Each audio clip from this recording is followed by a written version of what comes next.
It's Friday Night Live with Vince, pregame, postgame show. Your destination for top high school previews and wrap-ups with Vince and his team. Buckle up and hang on for Friday Night Live.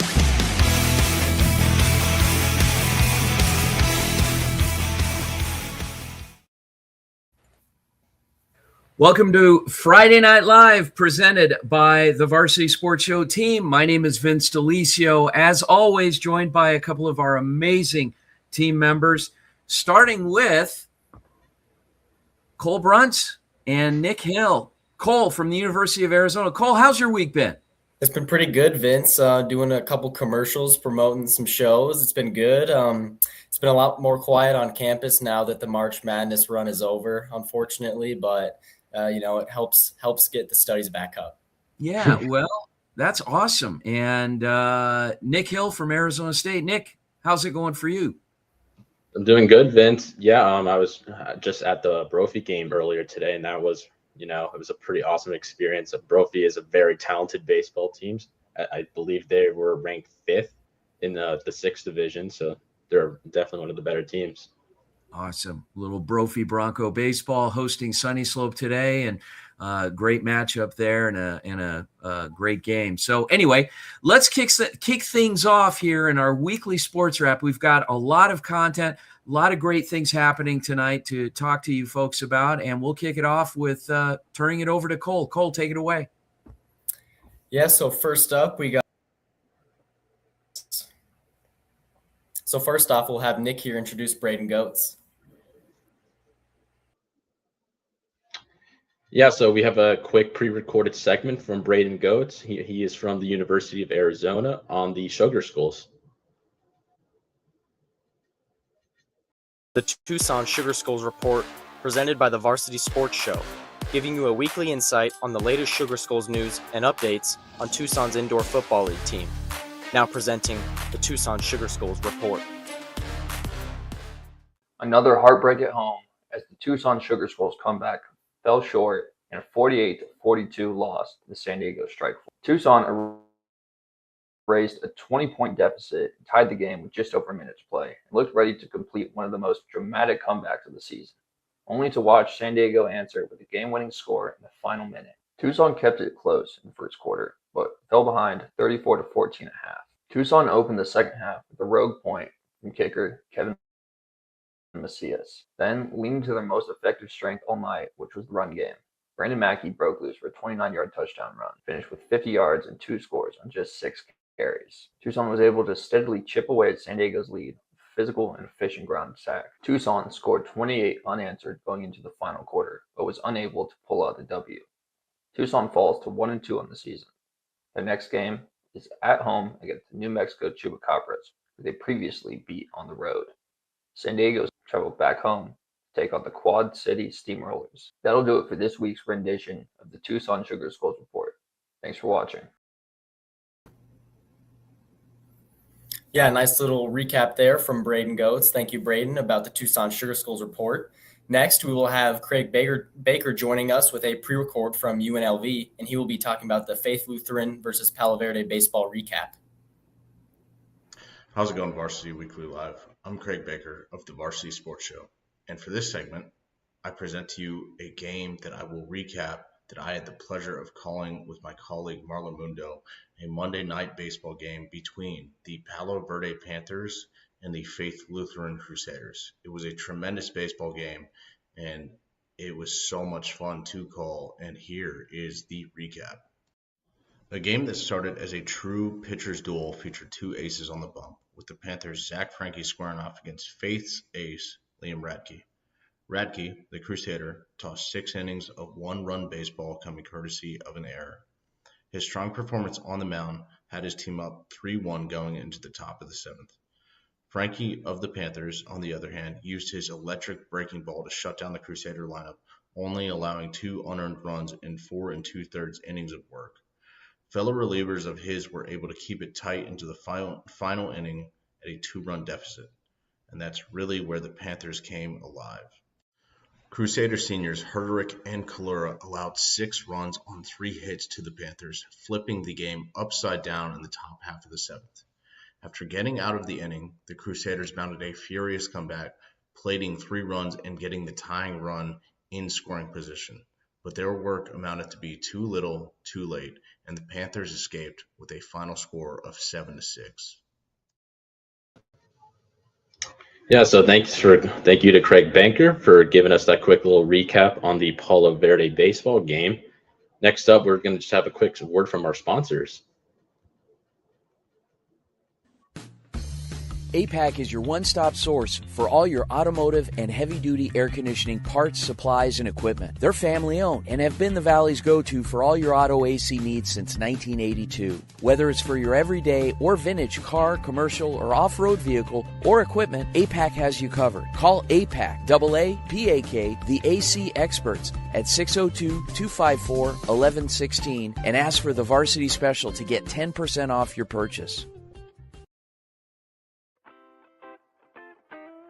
The Angry Crab Shack in Tempe, with an experience so good it remains indescribable, with something for every seafood lover. Try one of their amazing custom seafood boils, sandwiches, appetizers, and salads. Angry Crab Shack Tempe is located east of I-10 on Warner Road, 480-674-3847. The Angry Crab Shack in Tempe. Come ready to eat.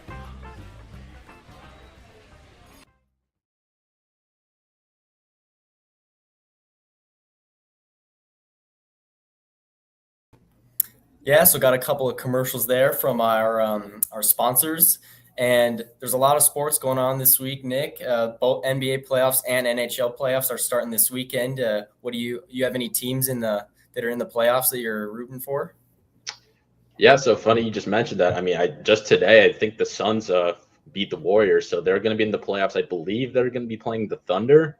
I mean, it's cool to see them in the playoffs. I mean, I don't think it's going to go the way we want it to go, unfortunately. But I hope at least, I want the Spurs to go all the way NBA-wise. Yeah, for sure. That's valid. Yeah, I'm a Nuggets fan. We got the Timberwolves up, playing them for the 3rd time in the past 4 years. I feel like it's always – I feel like it definitely can go to 7 games for sure. I wouldn't be surprised about that. But, yeah, so what you got next for us, Nick? Yeah, next up we have Nick Rashke.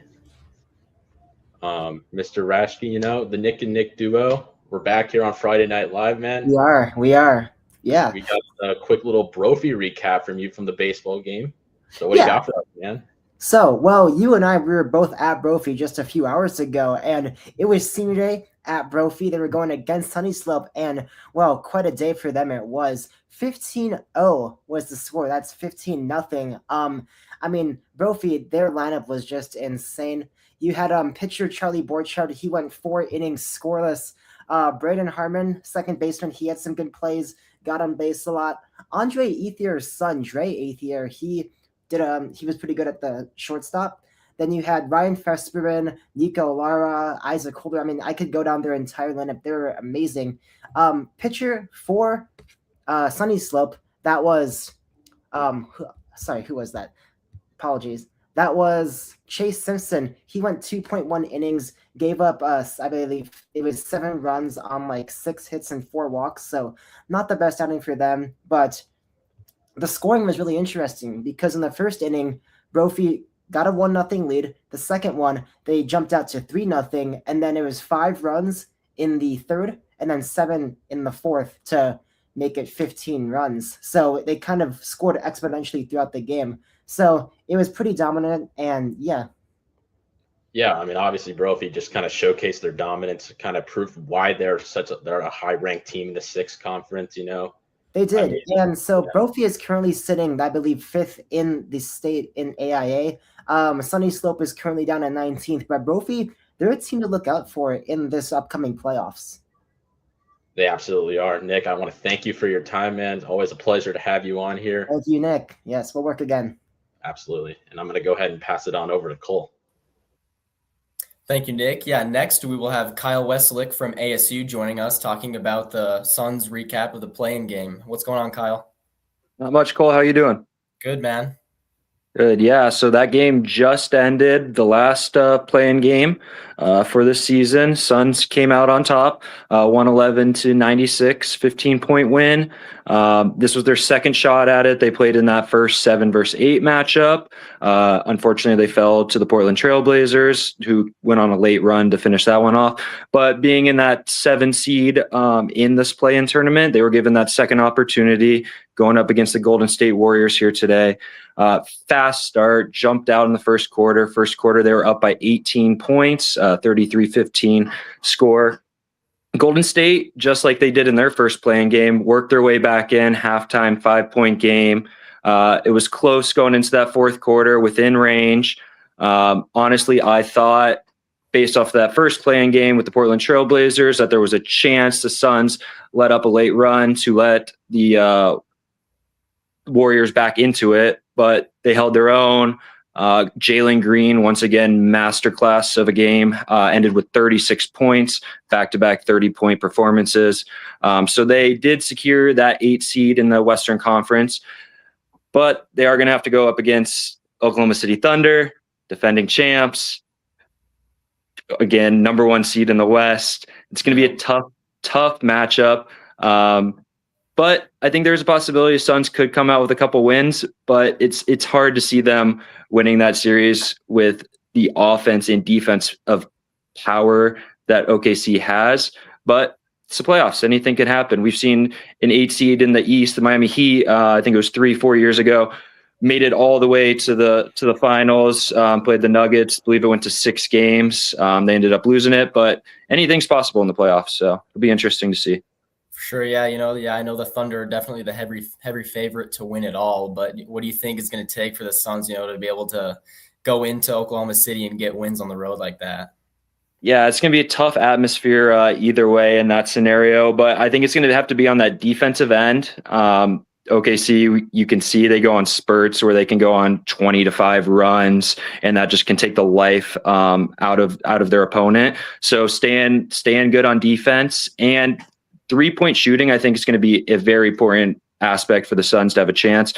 In the play-in game today, they shot very well. Jalen Green, I think, had 8 3-pointers on like 8 for 12 from deep. So I think 3-point shooting is going to be the key for them on the offensive end.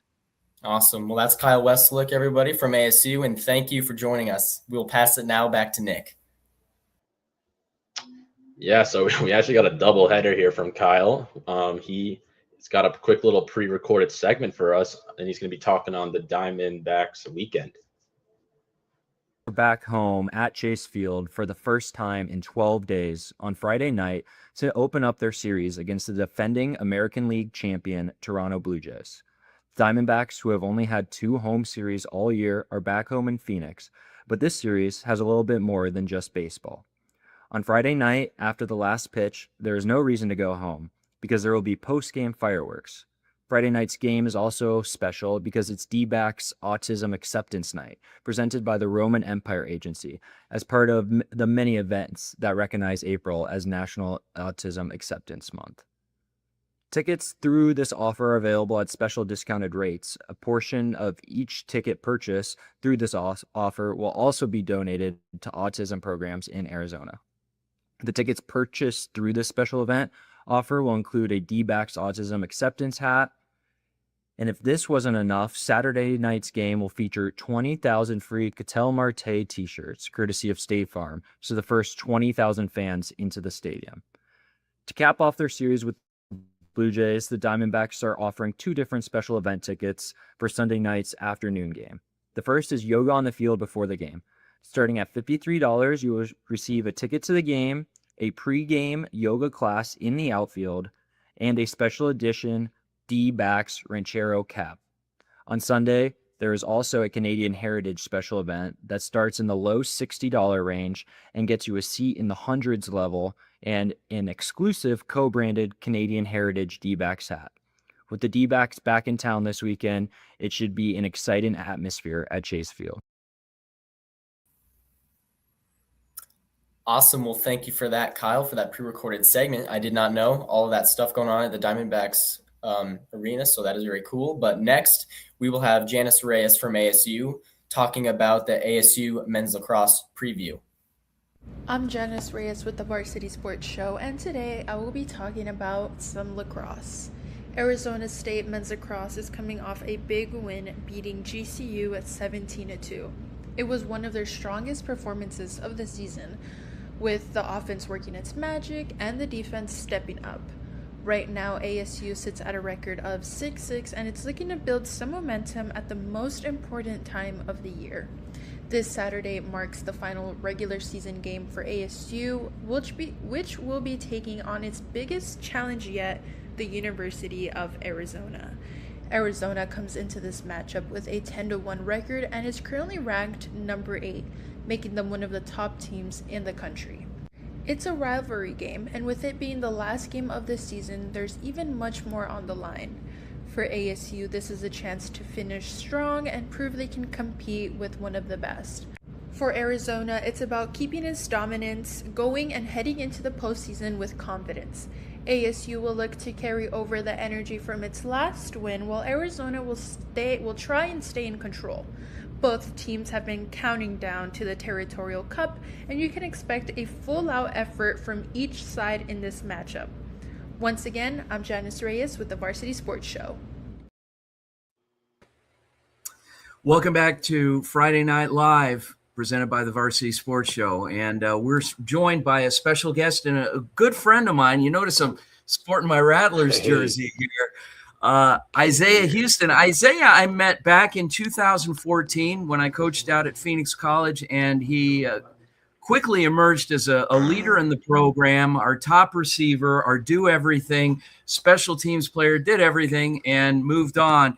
Isaiah's having some audio difficulties. We may have to work with him on trying to get his audio set. Marla, can you communicate with Isaiah and help him get settled with his audio? Maybe have him log out and log back in again, and I'll talk a little bit about him while we're waiting for him to come back in. So Isaiah's got a couple of things going on. He was a multi-year player with the Arizona Rattlers. He ended up started off his career, was a big time in the youth circuit. Played high school football out at Boulder Creek. Very, very good football player. Played a couple of years at Phoenix College, had some opportunities, walked on at Arizona State, and spent some time in that program. Then ended up finding a home at Arizona Christian University, quickly emerged as their go-to, their top receiver, and then had some pro tryouts, ended up finding a home, a local hero with the Arizona Rattlers. And like I said, got my Rattlers jersey on, his signature on the back, really special to me, and followed Isaiah's career the last few years. He's got some options, has entertained some offers, and is getting some looks from some other pro teams, including the Canadian Football League. But he does some things locally, does some youth camps, works with kids here locally, developing athletes, and does just an amazing job doing that. And he's going to talk a little bit about that. Isaiah, can you hear us? Now we're good. Now I can hear. Okay, now we're good. So I set it up. I think I told your whole life story here as we're waiting for you to come back in, but I'm glad everything's okay. How you doing? I'm doing great, Coach. You know, it's been a while since we last talked, but everything's good on this end. How about yourself? How you doing? Everything is great, man. I am so excited to hear from you because there's so many things I want to know. And not only will we have you on tonight, you're going to be joining us tomorrow morning on the radio show as well at 10:30. We'll talk a little more about that later. But I want to dig right in and talk about this. Tell us about the 7-on-7 program called High Motion. What is it? Yeah, so myself and my former Rattlers teammate, Drew Powell, quarterback for the Arizona Rattlers, we started this 7-on-7 team. This is our first year doing it. And so this year, you know, we just have our varsity program. It's been a lot of fun, man. You know, a lot of these 7-on-7 teams and environments these days have kind of gotten a little bad rep, you know, with the kind of the culture and the way it is out there right now. So, you know, we just kind of looked at it as an opportunity to make a good positive impact on these high school kids and give them real development, you know, not just try to go find a bunch of, you know, highest ranked kids and just go win 7-on-7 tournaments, So we got kids from all over, and we're just really trying to develop them as football players, and also young men, and just kind of show them what it takes to play at that next level. Tell me about, before we start talking about the elite training programs that you've developed for the young ladies as well. Tell me about the Skull Athletic program, the Skull Athletic brand. Right. So, I started that a few years ago.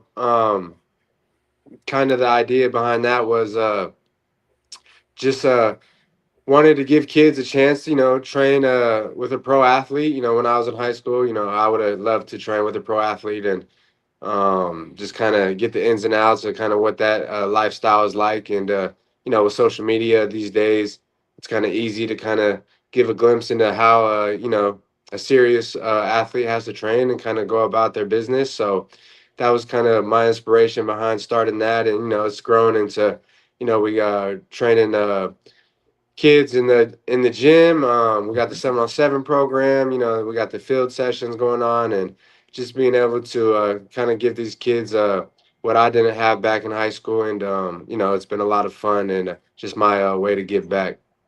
And you're not just about training, blue chip kids. I mean, you're working with all skill levels, and you've developed quite a following also. And as the rise of girls flag football is growing, you're working with girls as well. Tell us how that's been going. For sure. Right. Girls are getting to it. You see their games on ESPN and stuff nowadays. And so just thought that would be a great opportunity to kind of dive into that field and teach them the game. Hopefully we can continue to grow that side of things. But just be able to give back again and share my knowledge that I've learned over the years. And, it's only going to get bigger and bigger. So just see a lot of good opportunity there, and a lot of room to make a positive impact for sure. How can people find out more information? Yeah, you can always find us on social media. Instagram, it's at Skull Athletic Club. Facebook, same thing, Skull Athletic Club. And then obviously my personal handle, Isaiah Houston, if you type that in, ISAIAH, and then HUSTON is the correct spelling. You should be able to find us both on Instagram, Facebook. Great. Isaiah Houston, thank you so much for joining us, and we look forward to talking to you tomorrow morning, AM 1060 KDUS Arizona Varsity Sports Show, 10:30. Don't miss Isaiah joining us again. Isaiah, thanks again. Have a great night. Thanks, Love Coach. you, man. You as well. Love. We'll be right back after the break. Tune in to the Saturday radio show brought to you by the Varsity Sports Show, where two of our interns from Arizona State, Brianna Carrillo and Jalen Higgins, will be co-hosting live with Vince Delicio from Angel Dentistry in honor of their 20th anniversary, and will feature special guest Dr. Amber Angel.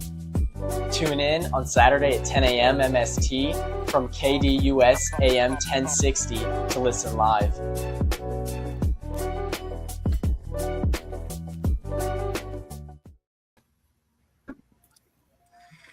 Love talking to Isaiah. That guy is my hero. He's a local legend and has worked his tail off, overcome a lot of adversity throughout his career, and just keeps coming back. Arguably the best receiver in the state of Arizona. He is that good. But anyway, I'm going to turn it back over to you guys. What do we have? I was loving the Isaiah Houston bit, Nick. I think it was really cool seeing, getting the perspective from him. I think is cool, and how he gives back to the community, with through the love that, he shares with football. Yeah, I 100% agree. I honestly didn't know that he was part of these many different teams, being part of I believe he mentioned ASU for a little bit, and then he found his spot. But indoor, I honestly don't know a whole lot about indoor football, but I mean, it's an awesome community still, the Arizona Rattlers, they're still a great team, and I'm glad we got to get some quick peeks from him, man. Awesome. On behalf of our amazing co-hosts, our field correspondents reporting in live tonight, and our amazing producer, Marla Mundo from UNLV, putting on a great format for the show. Thanks again for tuning into Friday Night Live. Don't forget, tomorrow morning, 10 to 11 a.m., the Varsity Sports Show on AM 1060 KDUS Arizona, as well as the AM 1060 app. My name is Vince Delicio. Thanks again for tuning in. Have a great night, everyone.